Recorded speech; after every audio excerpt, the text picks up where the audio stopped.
I am Margaret Thompson, 65 years old, and I built my candy empire from nothing. My husband, Robert, was the sweet talker who made me feel young again. My sister, Linda, was always jealous of my success. I never thought they would be the ones to try to kill me. The memory still haunts me. Robert whispering, "Say goodbye to your fortune," as he pushed me off our yacht into the cold Atlantic. Linda just watched and smiled. But they never expected what happened next. I'll tell you everything. First, let me thank you for watching. Please subscribe and tell us where you're watching from in the comments. We might give you a shout out in our next video. Today's special shout out goes to Charlotte Johnson from Kansas City, Missouri. Thank you for being part of our family. Now, let me tell you everything. I grew up in Chicago with my sister Linda, who is 5 years younger than me. From day one we were like night and day. I loved working with my hands, making candy in our tiny kitchen. Linda preferred shopping and parties. I spent my weekends selling homemade chocolates door to door. Linda spent hers at the mall with friends. Our parents owned a small grocery store. They always said I had the business mind, but Linda had the charm. They praised Linda's beauty and social skills. My hard work got polite nods. It wasn't that they didn't love me. Linda just knew how to get attention better than me. I found my calling when I was 15. Mrs. Patterson, our neighbor, taught me her secret recipe for caramel. She saw something special in me. "Margaret," she said, "you have magic in your hands. Don't waste it." Those words became my guide through tough times. College was impossible for us financially. I worked at our family store while Linda got a job at a clothing boutique. I saved every penny for candy supplies. At night, I experimented with new flavors in our kitchen. Linda saved for clothes and makeup. I never minded. Linda had her own dreams to chase. During those years I barely slept. When I wasn't working, I was creating new candy recipes. I dreamed of making sweets that would make people smile. Everyone said starting a candy business was impossible. The big companies controlled everything. This only made me more determined. After high school, I took a job at a candy factory while perfecting my own recipes at home. 3 years later, I had created something amazing. A new type of chocolate that stayed fresh twice as long as regular chocolate. It was revolutionary. I quit my factory job and started Thompson's Treats with my life savings of $5,000. The first year was brutal. Store owners liked my chocolates but worried about buying from an unknown woman. I heard too risky, and maybe next year countless times. I almost gave up. During this time, Linda was working at different retail jobs in the city. She struggled to pay rent and often called me crying about money problems. Despite my own struggles, I always helped her. "You're my safety net, Maggie," she'd say, using my childhood nickname. Everything changed when a famous food critic tried my chocolates at a local fair. She wrote a glowing review that appeared in 3 newspapers. Suddenly, orders poured in from stores across the state. Within 2 years, Thompson's Treats grew from just me to 50 employees. Our company was worth $5 million. That's when I met Robert Williams at a business conference in New York. He was everything I wasn't. Tall, handsome, smooth with words, and from a wealthy family. As a business consultant specializing in food companies, he approached me after my presentation. I was used to men in business either ignoring me or trying to steal my ideas. Robert seemed genuinely interested in my work and my dreams. He pursued me relentlessly, sending flowers to my office, showing up at industry events, and finally asking me to dinner. Dating had never been my priority at 55. But there was something about his attention that melted my defenses. When he held my hand on our second date, I felt emotions I hadn't experienced in decades. Our relationship moved quickly.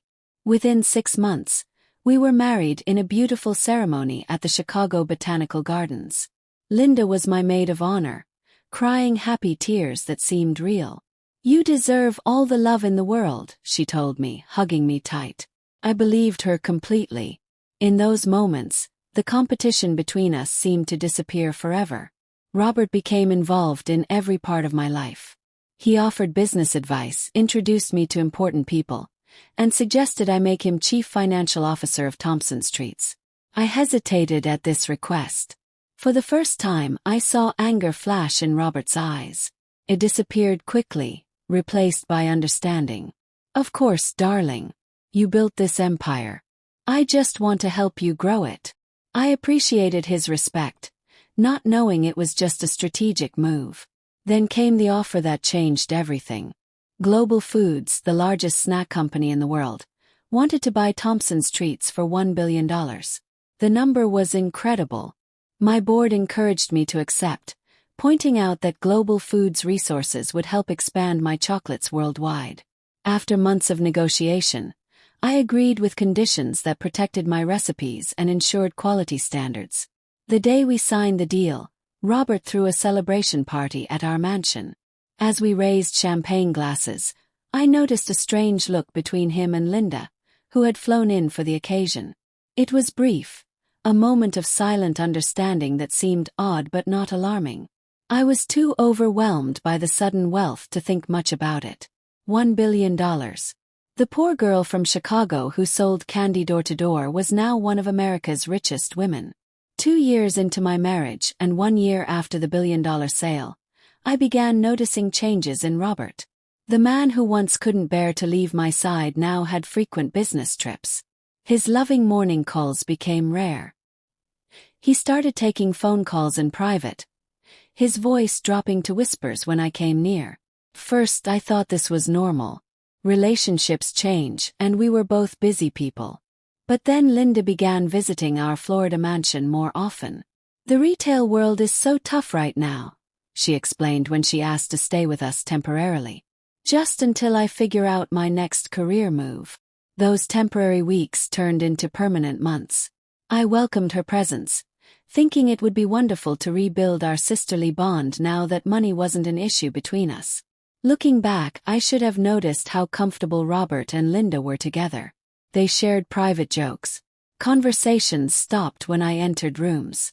More than once, I caught Robert's hand touching Linda's arm or shoulder. One evening, I came home early from a charity meeting to find them huddled over Robert's computer in his study. They jumped apart when I entered, and Robert quickly closed whatever they were viewing. Just showing Linda some investment opportunities, he explained smoothly, for when she decides on her future plans. I nodded, but something felt wrong. That night, I checked our home security system logs, something I'd installed for protection.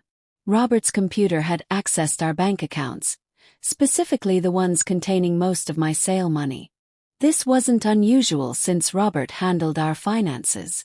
What worried me was that these searches focused on money transfer limits and overseas banking rules. The next morning, I asked him over breakfast, "Is everything okay with our money? I noticed you were researching large transfers." Robert's face stayed calm, but his coffee cup stopped halfway to his mouth. "Just routine planning, darling. With wealth like ours, we need smart financial strategies." He smiled and added, "You know numbers bore you, Margaret. Trust me to handle this."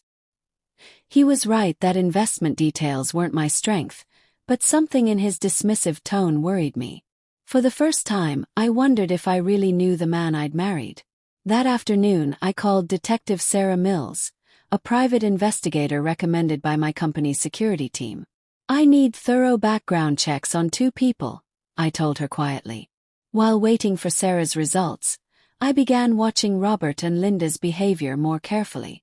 They found excuses to be alone together, whether shopping trips or long walks on our beach. Twice I pretended to be on business calls while actually listening to their conversations in the next room, but they spoke in vague terms that revealed nothing specific. 3 days later, Sarah called with shocking information. "Mrs. Williams, I found disturbing details about your husband's financial past," she said carefully. "Before meeting you, he was deeply in debt from failed business ventures and gambling. He had several high-interest loans that were mysteriously paid off right after your marriage." My stomach dropped. "And my sister has serious credit card debt across multiple accounts. She's also been making large cash deposits into a secret account over the past 4 months, totaling about $150,000. We can't trace where this money came from. After hanging up, I sat in my office trying to process this information. The first thought I knew was financially successful. Had our entire relationship been built on lies? And where was Linda getting that kind of money? I decided to take direct action. Pretending to upgrade our security system, I installed hidden cameras in common areas of our mansion, including Robert's study. I told our staff they had a paid vacation week, claiming Robert and I wanted privacy for our anniversary. The first few days showed nothing unusual on the cameras. On the fourth day, I had a scheduled meeting with global foods executives and told Robert I'd be gone all day. Instead, I left for 3 hours, then parked nearby and watched the security feed on my tablet. What I saw destroyed my world. Robert and Linda were in his study, not in a romantic way as I'd suspected, but reviewing documents that looked like my financial records and legal papers. Once it's done, how quickly can we access the money? Linda asked. Robert pointed to something on paper. The inheritance plan transfers everything immediately upon death. Margaret updated her will after the sale, naming you as her primary heir since we have no children. With these documents, we'll have complete legal access within days. Linda smiled in a way I'd never seen before. Cold and calculating. And they'll never find her body in the deep ocean. Perfect accident. The yacht trip next month is our opportunity, Robert replied. We won't get another chance this good. My hands shook so badly I nearly dropped the tablet. They were planning to murder me. My husband and sister were plotting to kill me for my money. The betrayal was so enormous I could barely understand it. I drove around for hours, my mind racing. My first thought was to confront them, to demand explanations for something so terrible. But survival instinct kept me from acting rashly. If I confronted them now, they might speed up their plan or find another way to eliminate me. That evening I returned home and acted normal. I smiled through dinner as Robert discussed the yacht trip he'd planned for the following month. I thought we could use a romantic getaway, he said, taking my hand across the table. 3 weeks on the ocean, sailing down the Florida coast. That sounds wonderful, I replied, forcing enthusiasm. Will it be just us? Actually, Linda interrupted. Robert invited me along. Hope that's okay. I've always wanted to see the Keys from the water. I looked into her eyes, searching for any trace of the sister I'd grown up with. The girl who'd held my hand on the first day of school and promised we'd always protect each other. All I saw was a stranger wearing my sister's face. Of course, I said. It'll be fun, the 3 of us. That night I lay awake beside Robert, listening to his peaceful breathing and wondering how someone could sleep so calmly after planning murder. I had 4 weeks to prepare for a trip designed to be my last. The Ocean was everything a luxury yacht should be. 90 feet of pristine white beauty with 5 bedrooms, a jacuzzi on the upper deck, and a crew of 8 to serve our every need. Under different circumstances, I would have been amazed by its elegance. Instead, as we boarded in Miami Harbor, I felt like I was walking into my own execution chamber. I had spent the previous weeks making careful preparations. I told my assistant Carol about my suspicions, giving her a sealed envelope with instructions to open if she didn't hear from me for 4 straight days. I activated location tracking on all my devices and created a secret email account that would send automatic messages to specific people if I didn't log in within 72 hours. I also secretly transferred $15 million to a hidden account only I could access, separate from the assets Robert knew about. The first week on the yacht passed in false normalcy. We sunbathed on deck, swam in crystal-clear waters, and enjoyed gourmet meals prepared by the yacht's chef. The crew was always present, which I believed kept Robert and Linda from acting on their plan. Safety in witnesses. By the 8th day, we had traveled far from the Florida coast, with Captain Martinez mentioning we were in open water about 120 miles from the nearest land.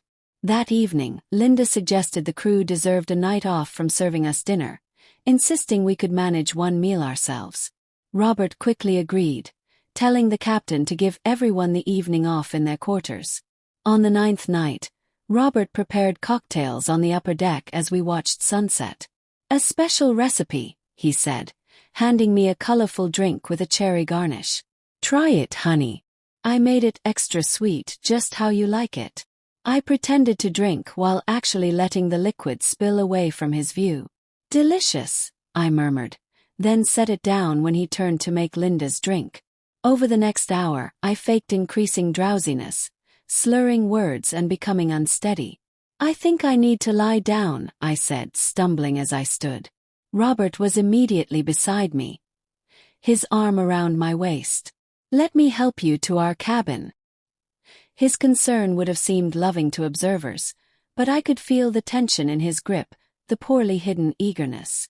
In our bedroom, I collapsed onto the bed, keeping my eyes nearly closed but maintaining a thin line of vision. Robert checked my response, waving his hand in front of my face and calling my name, satisfied that whatever he'd put in my drink had worked. He left the room, locking the door behind him. I waited 20 minutes before quietly moving to the door and pressing my ear against it. I could hear Robert and Linda talking on the deck above, their voices carrying through the yacht's ventilation system. Is she unconscious? Linda asked. Completely, Robert replied. I used enough sedative to knock out someone twice her size. She won't wake up even when we move her. Good. The crew is all below deck watching some movie. We have at least 2 hours. I quickly changed into dark athletic clothes and water-resistant shoes I'd hidden in my luggage. I secured a small waterproof bag containing a GPS beacon, emergency cash, and a compact satellite phone around my waist under my shirt. Then I slipped back into bed, resuming my drugged pose. Just as I heard footsteps approaching, the door opened and Robert entered with Linda close behind. Time to move her, he said. Remember, it needs to look like she was sleepwalking or confused from medication and fell overboard accidentally. As they approached the bed, I made my choice. Rather than being carried to my fate, I would face them. I sat up suddenly, startling them both. Looking for something? I asked, my voice steady despite adrenaline coursing through me. The shock on their faces would have been almost funny under different circumstances. Robert recovered first, his expression shifting from surprise to concern with practiced ease. Margaret, you're awake. How are you feeling? You seemed really drowsy earlier. Linda stood frozen, her eyes darting between Robert and me. Drop the act, I said, standing up. I heard everything. I know about your plan to drug me and throw me overboard. I know about the will, the money, all of it. There was a moment of tense silence. Then Linda's face changed completely. The mask of sisterly love fell away, replaced by cold hatred. You were always the successful one, weren't you? She said, her voice dripping with bitterness. Always ahead of me, always so perfect. Margaret with her brilliant business mind, and now her $1 billion. How long? I asked, looking between them. How long have you been planning this? Robert shrugged, no longer hiding his true nature. Since before the wedding, honestly. I needed access to your wealth, and marriage was the simplest path. And you? I turned to Linda, the betrayal from my own sister cutting deeper than anything Robert could do. Please, she scoffed. Do you know what it's like living in your shadow? Poor Linda. Not as smart as her sister, not as successful, always needing help, always the charity case. I deserve some of what you have. We share the same blood. So you decided to spill that blood for money. The words tasted bitter. Enough talking, Robert said, moving toward me. This changes nothing except the method. No one will hear you scream out here.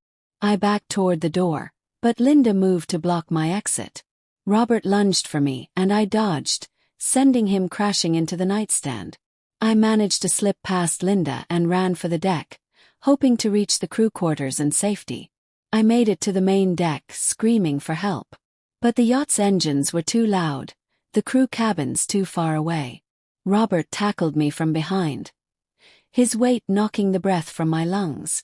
Hold her arms, he commanded Linda, who grabbed my wrists. I fought wildly, landing a solid kick to Robert's ribs that made him double over. I broke free from Linda's grip and scrambled toward the railing, thinking I could jump and swim to the other side where the crew might see me. But Robert recovered too quickly. He grabbed my hair, yanking me backward with such force I saw stars. Together, he and Linda dragged me to the yacht's edge. I clawed at them, drawing blood from Robert's face, fighting with the desperate strength of someone facing death. For a moment, as I looked into Linda's eyes, I thought I saw hesitation, a ghost of the sister I once knew. "Linda, please," I gasped. "We're family." Her expression hardened. She leaned close, her breath hot against my ear, and whispered, "Say hello to the sharks, Maggie."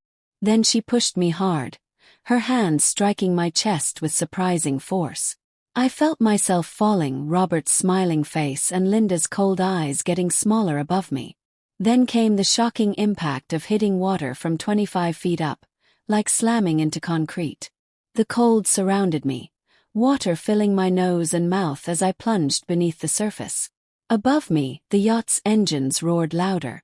Through the dark water, I could see its lights moving away as Robert and Linda made their escape, leaving me to die in the vast emptiness of the Atlantic Ocean. The cold hit me first, a shock that forced air from my lungs and nearly made me inhale water. I fought panic, forcing myself to think through the fog of adrenaline and fear. The surface. I needed to reach the surface. I kicked hard, my lungs burning, until I broke through into the night air with a desperate gasp. The yacht was already hundreds of yards away, its lights disappearing into darkness. For one moment I considered screaming, but reality set in quickly. No one would hear me over the engines, and the only people who knew I was here wanted me dead. Floating in the water, I tried to get my bearings. The moon was bright enough to see the horizon, but all I could see was endless ocean in every direction. No land, no other boats, nothing but black water meeting the star-filled sky. The reality of my situation hit me. I was alone in the open ocean at night, at least 120 miles from shore. The statistics ran through my head automatically.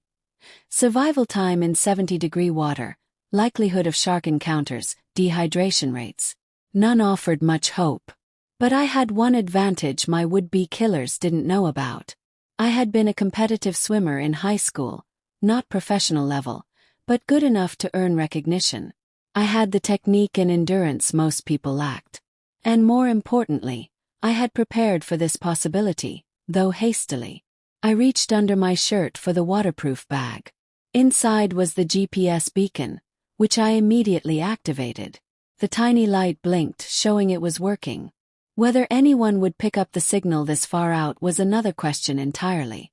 Next, I needed to conserve energy.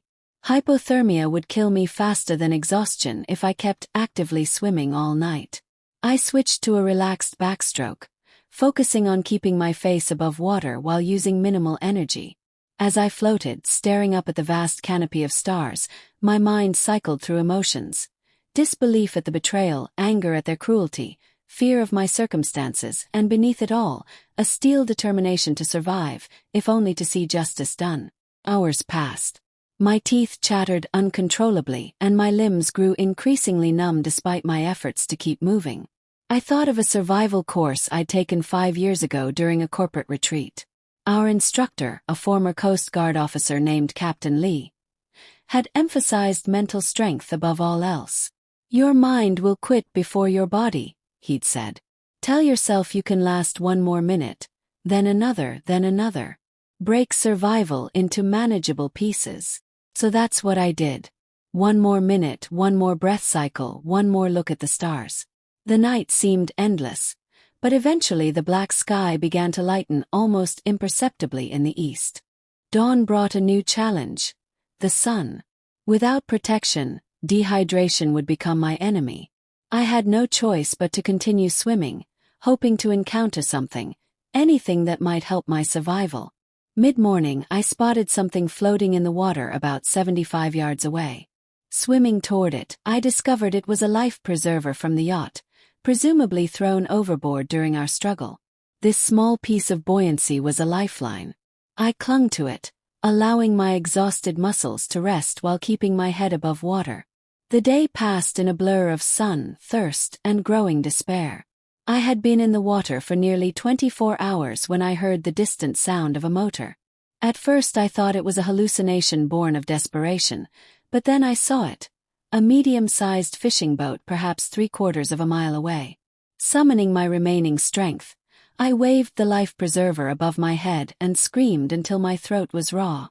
The boat continued on its course, showing no signs of having seen me. In desperation, I activated the emergency strobe on my GPS beacon, a feature I'd been saving to preserve battery.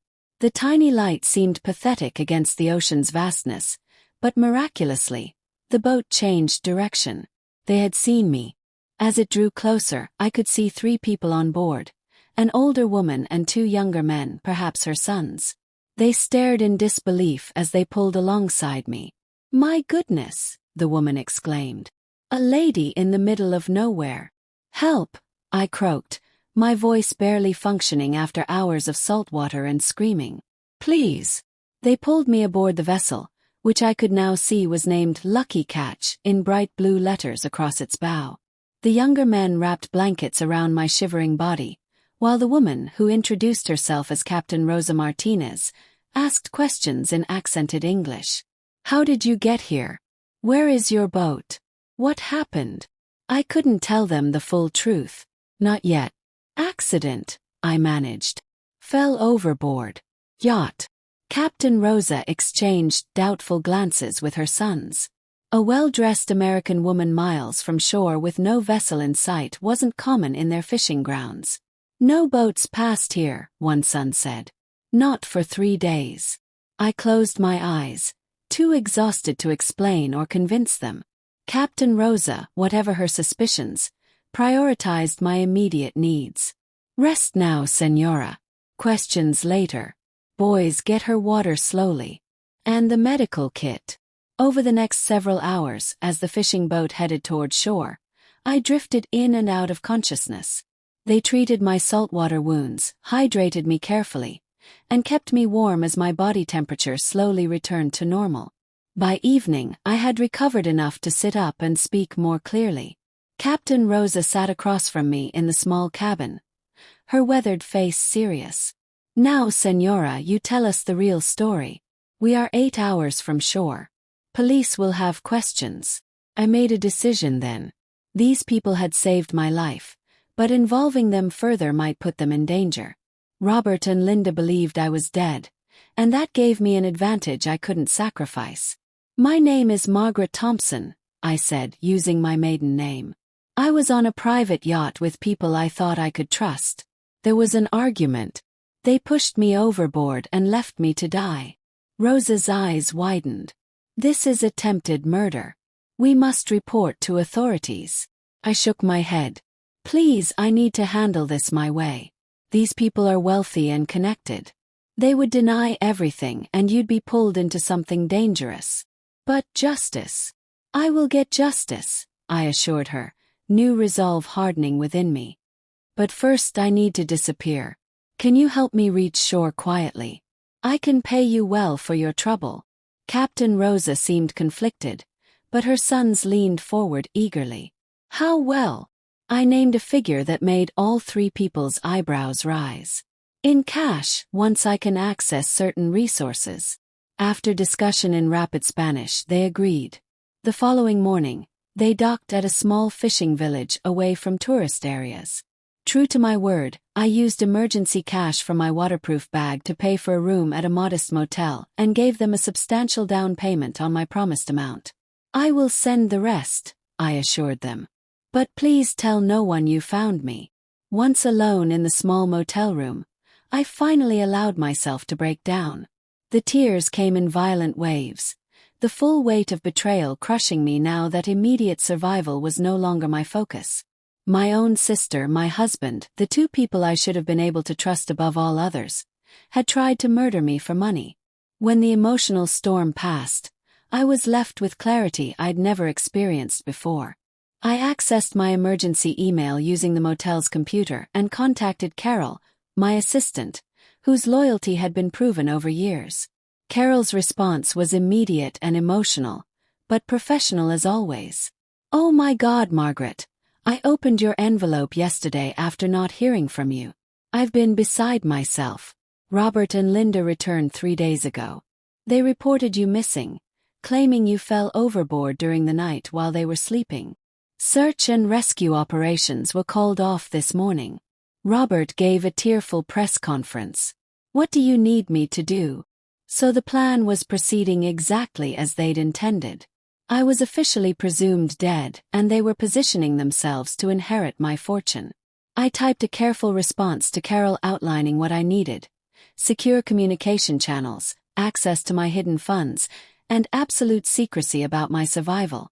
Over the next week, recovering in that small coastal town, I watched news reports of my tragic accident on the motel television. Robert played the grieving husband masterfully, his voice breaking as he described waking to find me missing. Linda stood beside him, her eyes red and puffy, a picture of sisterly devastation. Margaret was everything to us, she told reporters, dabbing at tears with tissue. I don't know how to go on without my big sister. The performance was flawless. If I hadn't heard them plotting my murder, hadn't felt Linda's hands pushing me into the ocean, I might have believed their grief myself. 1 week after my death, they announced that according to my will and business succession plan, Linda would inherit my personal fortune, and Robert would take control of my remaining business interests. The speed with which they moved confirmed what I'd overheard on the yacht. They'd prepared these legal moves well in advance. Watching them claim my life's work, I felt cold rage unlike anything I'd experienced before. This was no longer just about survival. This was about justice, about making them face consequences. With Carol's help, I assembled a small team of people I trusted completely.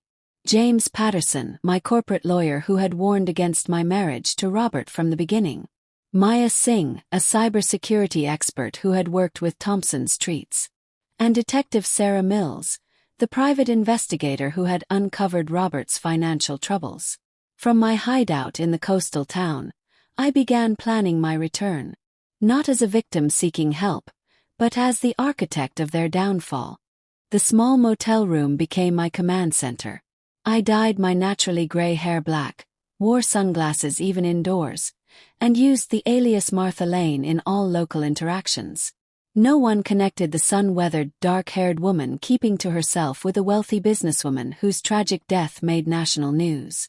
My team assembled virtually, connecting through encrypted channels Carol had established. Our first meeting set the tone for everything that followed. Before we begin, I said, facing my laptop camera, I want to be clear about what we're doing. This isn't about revenge in the traditional sense. I don't want to become like them. This is about justice and protecting others they might harm in the future.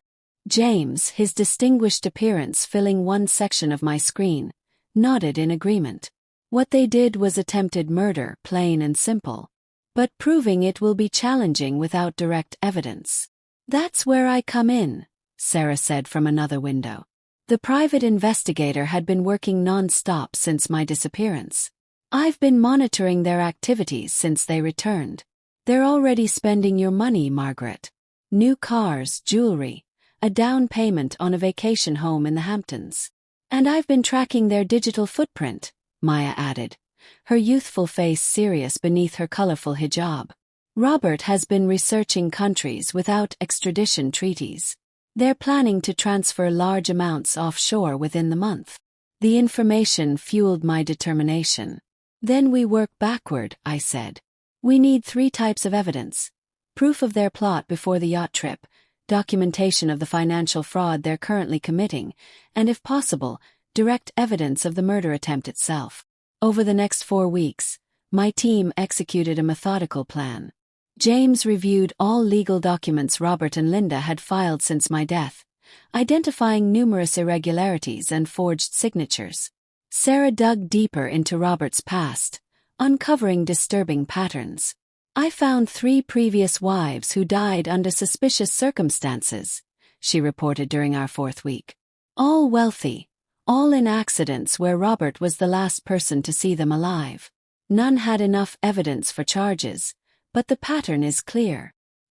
He's a serial killer, Carol whispered, visibly shaken. A specific type, I corrected. He targets wealthy women for their money, and Linda is his partner this time. Probably because my will required family connection for inheritance. Maya's contribution was perhaps the most damning. She managed to recover deleted emails and text messages between Robert and Linda going back over 2 years, well before my marriage. "Look at this exchange from 18 months ago," she said, sharing her screen to show us a text conversation. "Robert, the engagement is set." She said yes. Linda, of course she did. My sister always wanted what she could never have. A loving husband. Robert, be patient. Your sister is my path to financial freedom and your ticket out of poverty. Linda, how long do we have to wait? Robert, until after the company sells. Maximum value. Then a tragic boating accident. Linda, I can wait for a billion reasons. Reading their casual discussion of my murder made me physically sick, but it also strengthened my resolve. This had been premeditated from the very beginning. Every kiss, every "I love you," every moment of what I thought was building a life together had been a calculated step toward my death. Meanwhile, Carol coordinated the most delicate part of our plan, preparing the mansion for my return. Using trusted contractors who believed they were installing a surprise security upgrade for the homeowners, she arranged for sophisticated surveillance equipment throughout the house and a specialized security system I could control remotely. "The mansion is ready," she confirmed in our final planning meeting. "And I've confirmed they'll be returning from their European shopping spree on Saturday evening." 4 months after being pushed into the Atlantic Ocean, I was ready to confront my would-be killers. I flew back to Florida using fake identification Maya had obtained, my appearance sufficiently altered that no one connected me to the presumed dead Margaret Thompson. The night of their return, I entered my own home through a service entrance only I knew about, using biometric security that Robert had never bothered to change. The irony of his overconfidence providing my access point wasn't lost on me. I walked through the darkened halls of the mansion, reacquainting myself with the space that had once been my sanctuary. Everything looked different now, tainted by betrayal. Linda had redecorated parts of the house, replacing my carefully chosen family photos with gaudy artwork that matched her less refined taste. In the master bedroom, I found evidence of their relationship now in the open. Linda's clothes in my closet, her cosmetics on my vanity. They hadn't even waited a decent interval before dropping the pretense of grieving sister and husband. I set up in the dining room, arranging a table for 3 with elegant place settings. At the center, I placed a beautifully wrapped box, a gift containing everything I'd gathered over the past 4 months. Then I waited, watching the security feed on a tablet. As their car approached the gates, I felt a calm I hadn't experienced in months. Justice was finally within reach. Robert and Linda arrived just after 11 p.m., clearly intoxicated and laughing as they entered. They stopped short in the foyer, noticing the lights I'd turned on throughout the ground floor. "Did you leave these on?" Linda asked, her speech slightly slurred. Robert frowned, suddenly alert despite the alcohol. "No, stay here." He moved cautiously through the house, checking rooms while Linda followed despite his instruction. Their confusion grew when they heard soft music I'd started playing, one of Robert's favorite classical pieces. "Someone's here," he hissed, pulling Linda behind him in a show of protection that might have seemed heroic if I didn't know his true nature. They made their way to the dining room, stopping in the doorway when they saw the elaborate table setting. 3 places, fine china, crystal glasses filled with wine, and the gift box in the center. "What the hell is this?" Linda whispered, clutching Robert's arm. That was my cue. I stepped out from the shadows of the adjacent room, wearing the same dress I'd worn on our last night together. My hair returned to its natural color. "Welcome home," I said calmly. "I've been waiting for you." The color drained from both their faces. Robert stumbled backward, nearly knocking Linda over. For a moment neither could speak, their eyes wide with shock and terror. "This isn't possible," Robert finally managed. "You're dead. We saw you drown." "You saw me fall," I corrected. You assumed I drowned. A rather large miscalculation on your part. Linda let out a strangled sound somewhere between a gasp and a scream. You're not real. This isn't happening. I stepped forward into the full light of the chandelier. I assure you, Linda, I'm very real. And unlike you, I'm not here to kill anyone. I'm here to deliver a gift. Robert seemed to recover some composure, his mind visibly working through options. Margaret, thank God you're alive. We thought we lost you. There was a terrible accident. Stop, I cut him off. Let's not insult each other's intelligence. I heard you planning my murder. I felt Linda push me off that yacht. I know everything. You can't prove anything, Linda said, her shock giving way to defiance. It's your word against ours. Everyone already thinks you had an accident. I smiled, a cold expression that made both of them tense. That brings me to my gift. I gestured to the box on the table. Open it. Robert approached cautiously, as if the box might contain a bomb. In some ways it did, just not the explosive kind. He lifted the lid and stared at the contents, his face contorting with dawning horror. Inside was a custom-made presentation containing 4 items. First, a waterproof camera I'd hidden in our cabin on the yacht, which had captured their conversation about drugging me and staging my accident. Second, a flash drive containing all recovered emails and texts between them, dating back to before my marriage, explicitly discussing their plan to kill me for my money. Third, financial records showing their embezzlement and fraud since my death, along with documentation of secret accounts they'd established. Fourth, and perhaps most devastating, police warrants for their arrest on charges of attempted murder, conspiracy, fraud, and numerous other crimes, already signed by a judge thanks to James's legal maneuvering. This is impossible, Robert whispered, rifling through the documents with trembling hands. Actually, it was quite possible with the right team, I replied. A team of people who, unlike you two, understand loyalty. Linda suddenly lunged for the box, trying to grab the evidence, but I was ready. With a press of a button on my phone, the dining room doors locked automatically. The police are already outside, I informed them, along with FBI agents since some of your financial crimes cross state lines.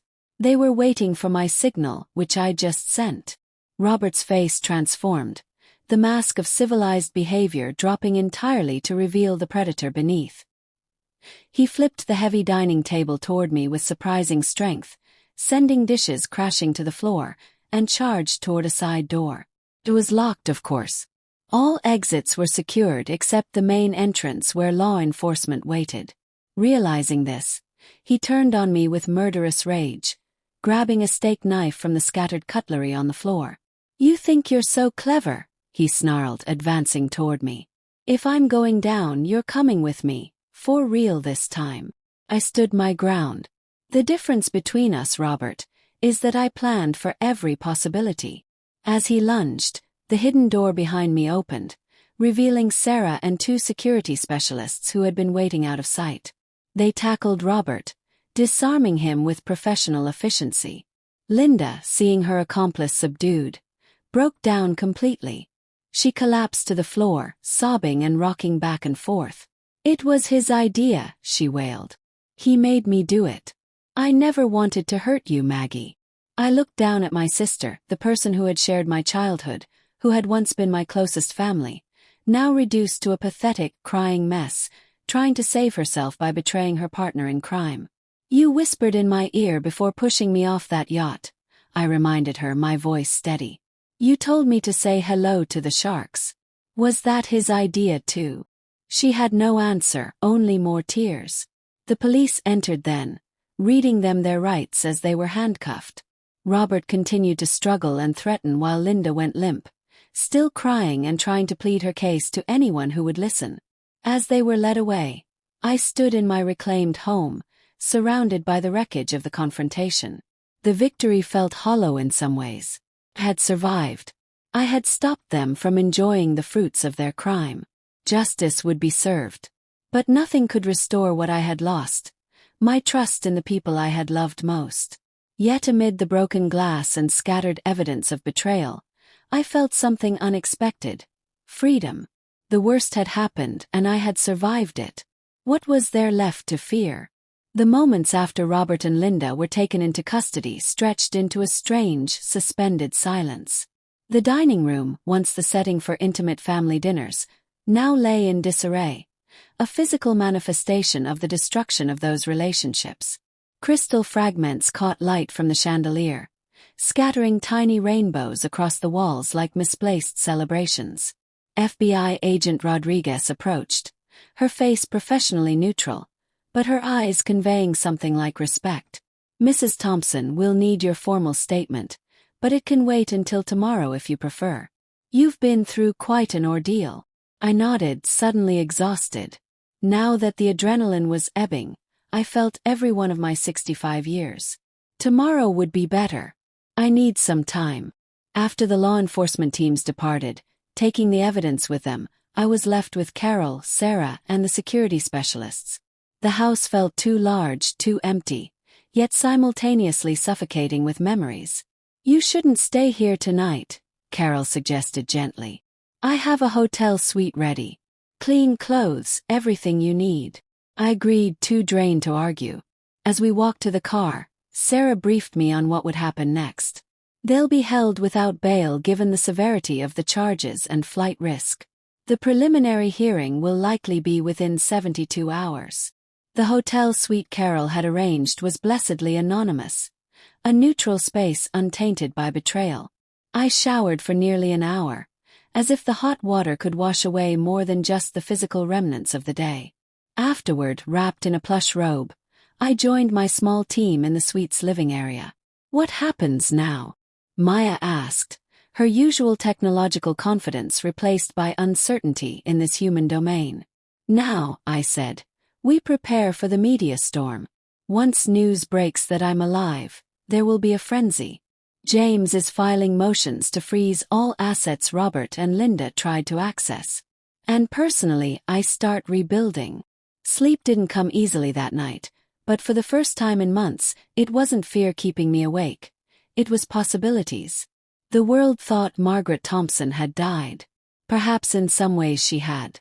The woman who trusted too easily, who believed in the fundamental goodness of those she loved, no longer existed.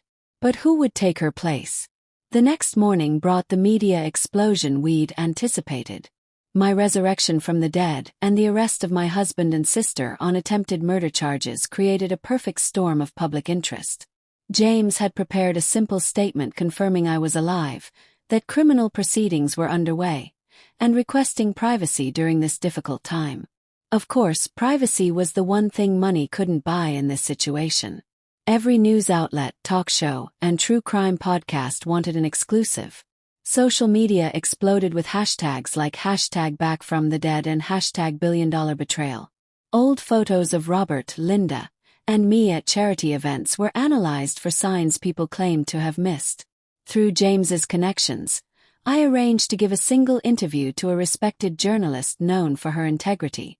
The strategic purpose was to control the narrative.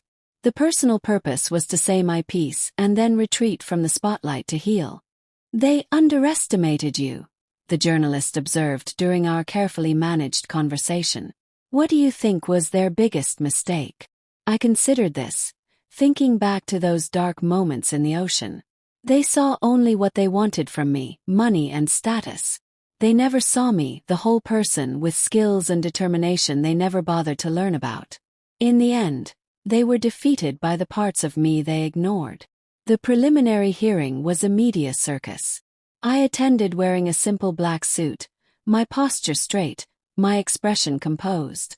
When Robert and Linda were brought in, I looked at them directly, refusing to flinch. Robert glared back with undisguised hatred.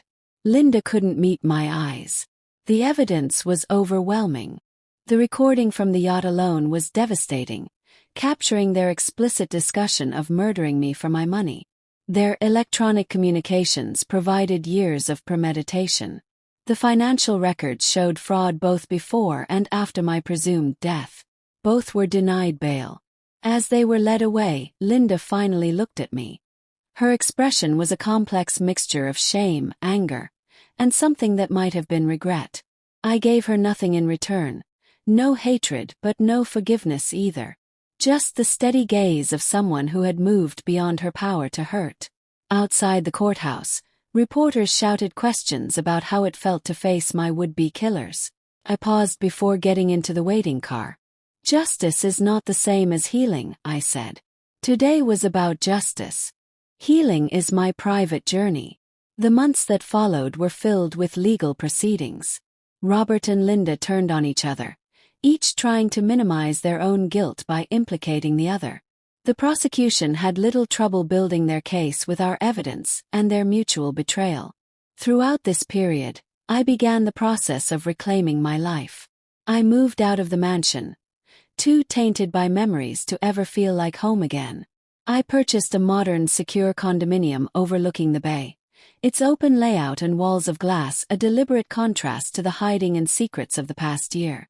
I also faced the challenge of legally returning from the dead.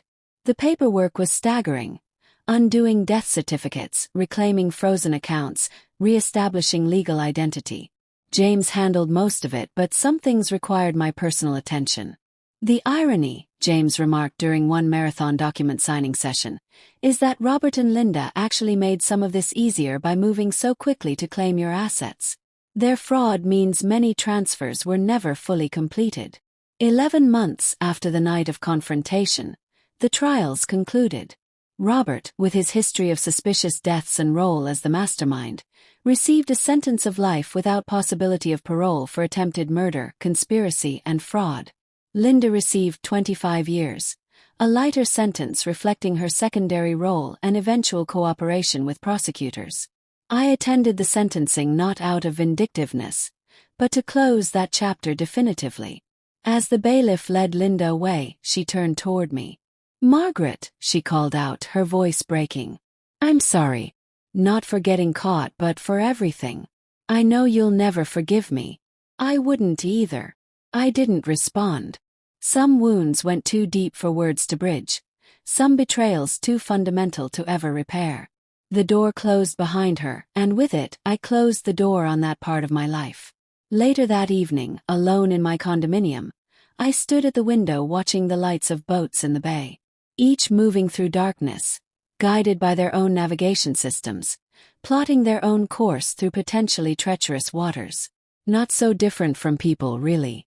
My phone chimed with a message from Captain Rosa Martinez, the fishing boat captain who had rescued me. We had stayed in touch, and I had funded her son's college educations in gratitude. "Saw the news about the sentencing," her message read. "The ocean didn't take you because you have more to do in this world. Remember that." Looking out at the vastness of the bay, I finally allowed myself to cry.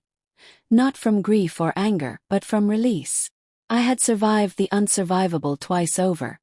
The cold depths of the ocean and the colder depths of human betrayal. Whatever came next would be on my terms, navigating by stars of my own choosing. 1 year after the sentencing, I stood on the deck of a small yacht. Not the ostentatious Ocean Pearl, but a modest vessel I had chartered for the day. The Atlantic stretched before me, the same waters that had nearly claimed my life now glittering peacefully in the morning sun. This time I was not a victim, but a captain of my own journey, both literally and figuratively. "Are you sure about this?" Carol asked, standing beside me at the railing. She had remained my closest ally through everything. Her loyalty one of the few constants in my transformed life. "I need to face it," I replied, looking at the coordinates on the GPS, the approximate location where I'd been thrown overboard. Not to relive the trauma, but to write a new ending to that story. The trials and sentencing had dominated headlines for months, a cautionary tale of greed and betrayal that captivated the public imagination. Investigation into Robert's past had revealed even more disturbing patterns, with authorities reopening cases of 3 previous wives whose accidental deaths now appeared suspicious. Linda's cooperation had helped prosecutors build an airtight case, though her tearful testimony about being manipulated by Robert rang hollow against the evidence of her active participation. I had watched the legal process unfold with strange detachment, as if observing characters in a play rather than people who had once been central to my life. The psychological distance was necessary for my survival, a protective barrier between my present and the painful past. My recovery hadn't been linear. There were days of progress followed by nights of paralyzing nightmares, moments of strength interrupted by unexpected panic attacks when a boat engine sounded too similar to the ocean, or when someone approached me from behind unexpectedly.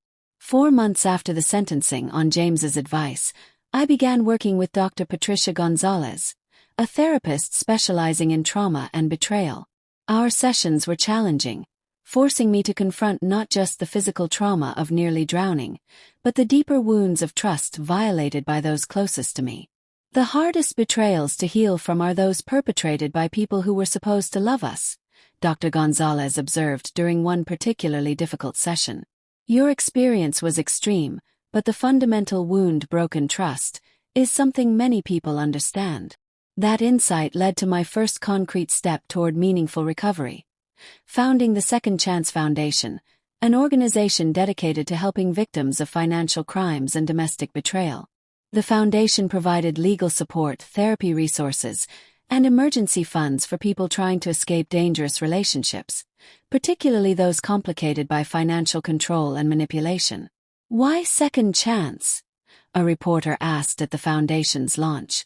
Because everyone deserves the opportunity to rebuild, I explained. Survival is just the beginning. Thriving is the goal. The foundation became my passion, a way to transform my suffering into something constructive. I assembled a board of experts in relevant fields, created partnerships with existing support organizations, and funded research into the warning signs of dangerous relationships disguised as love. My approach to business also transformed. I returned to the candy world not as an executive, but as an investor, focusing on small family businesses that reminded me of my own humble beginnings. My traumatic experience had made me sensitive to power imbalances and the importance of supporting those who might otherwise be overlooked. Personal relationships proved more challenging to rebuild. The double betrayal had left my ability to trust fundamentally damaged. I maintained a small circle of proven loyal friends: Carol, Maya, Sarah, and James, who had stood by me through the darkest times. Beyond them, I kept most people at a comfortable distance. 7 months after the sentencing, I made one of the most difficult decisions of my recovery journey. I requested a prison meeting with Linda. James thought it was a mistake.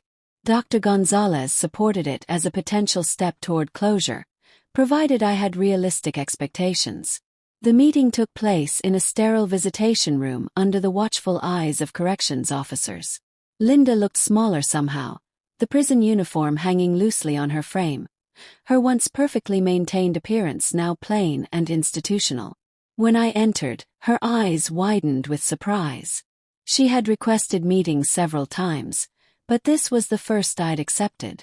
"Margaret," she said, her voice uncertain. "Thank you for coming." I sat across from her, maintaining eye contact but saying nothing, waiting. "I've had a lot of time to think," she continued nervously, "about who I am, about what I did. The counselor here says I should take full responsibility without excuses. So that's what I'm trying to do." She took a deep breath. "I betrayed you in the worst possible way, and no apology can ever be adequate. But I am sorry. Truly sorry." "Why?" I asked, the single word containing all my questions. "Why me? Why murder? Why betray family?" Linda's composure cracked. "I was jealous of you my entire life. You were always the successful one, the capable one. Even when I got attention for my looks, I knew it was shallow. You were building something real, something lasting. When Robert approached me with his plan, it felt like finally having power over you." She wiped her eyes. "It's disgusting, I know. I disgust myself. Robert approached you first." This detail contradicted her court testimony where she'd claimed Robert manipulated her after they began an affair. She nodded, unable to meet my eyes. "Before he ever met you, he had researched successful businesswomen and targeted you. He needed someone close to you, someone who could be named in your will. He offered me money." She looked up, her expression haunted. I said yes immediately. That's the kind of person I was. The past tense was interesting, suggesting she saw her former self as a different person. Whether that represented genuine change or just another manipulation, I couldn't tell. "Do you know what the hardest part was?" asked my voice steady. "Not nearly drowning. Not the betrayal itself. It was realizing that in all our years as sisters, all the times I helped you financially, all the family holidays and shared experiences, you never actually saw me as a human being. I was just a resource to be exploited." Tears streamed down her face. "I know. And I can't change that or fix it. I'll be almost 70 years old when I get out of here. All I can do is try to become someone different than the person who did those terrible things." I stood to leave, having heard what I came for. Not forgiveness, not closure exactly, but confirmation of what I'd already sensed. The betrayal had never been about me. It reflected the broken moral compasses of Robert and Linda, their internal emptiness that no amount of money could ever fill. At the door I turned back. "I don't hate you, Linda. That would require emotional investment I'm no longer willing to make. I wish you well in becoming whoever you're trying to become. But we will never be family again." Her sob followed me out of the room, but it didn't follow me out of the prison.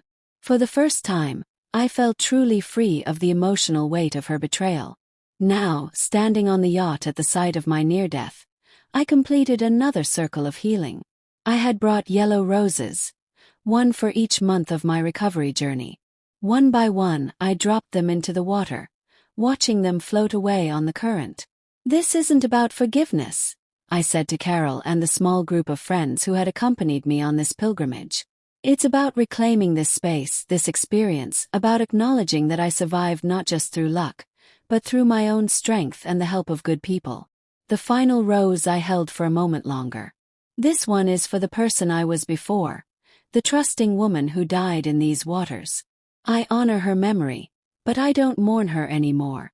She has evolved into someone stronger." As the last rose joined the others on the water, a sense of peace settled over me. Not the naive peace of someone untouched by tragedy, but the hard-won serenity of a survivor who has rebuilt from ruins. Back on land, I continued building my new life. The Second Chance Foundation expanded internationally, helping thousands of people escape dangerous situations. My investment portfolio supported dozens of promising small businesses led by passionate entrepreneurs. I developed new friendships cautiously but genuinely, creating a chosen family to replace the one that had betrayed me. 3 years after the confrontation, I published a memoir titled Rising Tide: Rebuilding When Trust Runs Aground. It became a surprising source of connection with others who had experienced different but similarly devastating betrayals.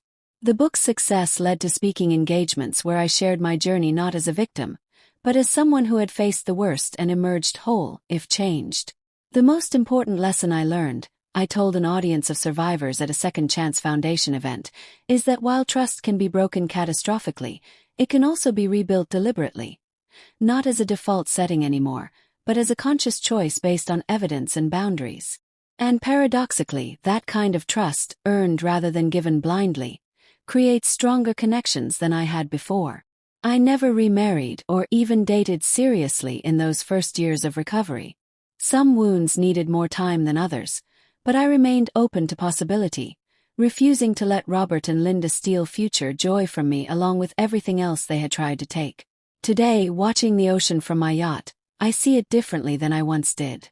Not just as the site of my near-death, but as the beginning of my rebirth. The vast water that nearly claimed me also carried me to Captain Rosa and her sons, to a second chance, to the person I am now becoming. Life offers no guarantees against betrayal or loss. People we trust may reveal themselves as strangers. Foundations we thought solid may dissolve beneath our feet. The only certainty is our capacity to begin again, to build something new from whatever remains. What is your story of resilience? Have you ever had to rebuild after a betrayal or loss that seemed impossible to overcome? Share your experience in the comments below. Every story of survival strengthens others who are still in the darkness. And if you found value in my journey, please like this video, subscribe to Granny's Voice to hear more stories of transformation, and share with someone who might need to be reminded of their own strength. Thank you for witnessing my story. And remember, sometimes our greatest power is revealed only after we have been broken. The scars we carry are not signs of weakness. They are proof of our strength, evidence that we survived what was meant to destroy us. In the end, Robert and Linda took my money temporarily, my trust permanently, but they could never take my spirit. That belongs to me alone. As I watch the sun set over these same waters that once threatened to be my grave, I'm filled not with bitterness, but with gratitude. Gratitude for the strangers who saved me, for the friends who stood by me, for the strength I never knew I possessed. My billion-dollar empire was built on creating sweetness in the world. Now I'm building something even more valuable, a legacy of hope for those who think their story has ended when really, it's just beginning a new chapter. The ocean taught me that survival isn't just about staying afloat, it's about learning to navigate by the stars when everything familiar has been stripped away. Tonight, those stars shine brighter than ever, guiding me toward a future I'm finally ready to embrace. This is Margaret Thompson, 65 years old, survivor, and this is my story. But more importantly, this is proof that your story, whatever chapter you're in right now, is far from over. The waves that were meant to drown me instead taught me how to swim. The betrayal that was meant to break me instead showed me how strong I really am. And the family that was meant to support me taught me that sometimes the most important family is the one you choose for yourself. If you're in the middle of your own storm right now, hold on. The rescue boat is coming. The shore is closer than you think. And on the other side of this darkness, there's a version of yourself waiting that you never knew existed. Thank you for joining me on this journey from betrayal to triumph, from victim to survivor to thriver. Until next time, this is Granny's voice reminding you that every ending is also a beginning, and your story is far from over. Subscribe for more inspiring stories of resilience, and remember, the best chapters of your life might still be unwritten. The ocean tried to claim me, but I claimed victory instead. And so will you.